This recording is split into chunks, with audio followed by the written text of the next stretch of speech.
So here we have the Vauxhall Astra 1.4 Turbo Elite on a 17 plate. I'm going to show you around the outside of the car first of all, and then we'll hop in and run through some controls on the inside. But as you'll see from the outside, it's a 5-door car with alloy wheels.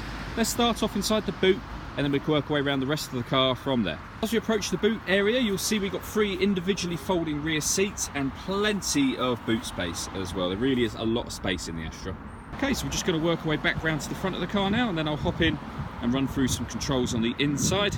But now that we've done a full circle of the car, you can see it's in great condition the whole way around. Looks really lovely and black as well. Just before I climb in, I think it's well worth seeing the interior from this exterior point of view. You get full leather seats, as you can see, and they're in fantastic condition, as are the carpet areas. There's plenty to run through on the dashboard, so let's hop in and we'll do that now. Okay, so we're going to start with the dials. On the left-hand side, we've got the rev counter, and on the right-hand side, the speedometer.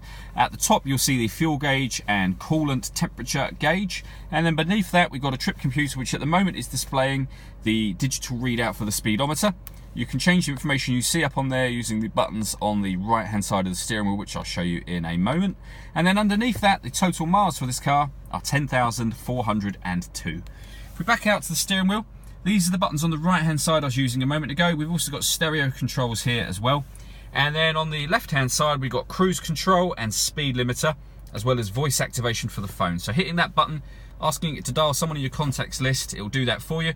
It also works for the satellite navigation as well.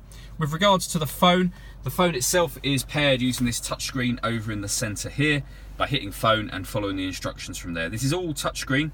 So if we go to audio, you'll see that radio-wise, first of all, this car has got DAB digital radio as well as AM and FM.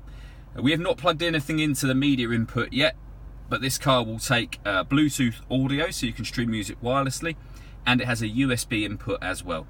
So there's plenty of ways to listen to music on this car. Beneath that, if we press the home button, it takes us back to the main menu where we can access satellite navigation. So you can input a destination using the voice activation, or you can go via the destination tab just there. Working our way down from that, we got the dual zone climate control, so you adjust the temperature independently on either side of the car. You can adjust the fan speed in the middle here, turn the air conditioning on with that button, or hit auto and it will maintain those temperatures for you.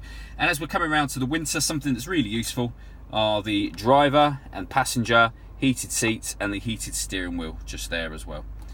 Really fantastic for this time of year. We then have the 6-speed manual gearbox, and underneath there we have a 12-volt charging socket and the electric handbrake. Last thing I wanted to talk about are the buttons just above the rear view mirror here.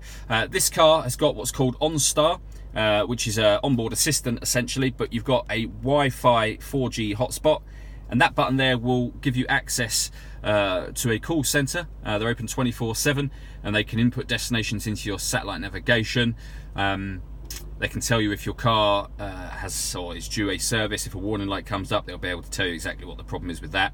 And if you break down, they'll be able to help in that respect as well. If you're in an accident and an airbag goes off, they will automatically, without you having to push a button, they'll automatically call the emergency services. A really good system. There's a full video on that on our Facebook page. If you wanted to check that out, you're more than welcome to. All that leaves me to say is thank you for taking the time to watch this video. If you'd like to come and see the car in person and have a test drive, feel free to call any of our MJA sites. We'd love to hear from you soon.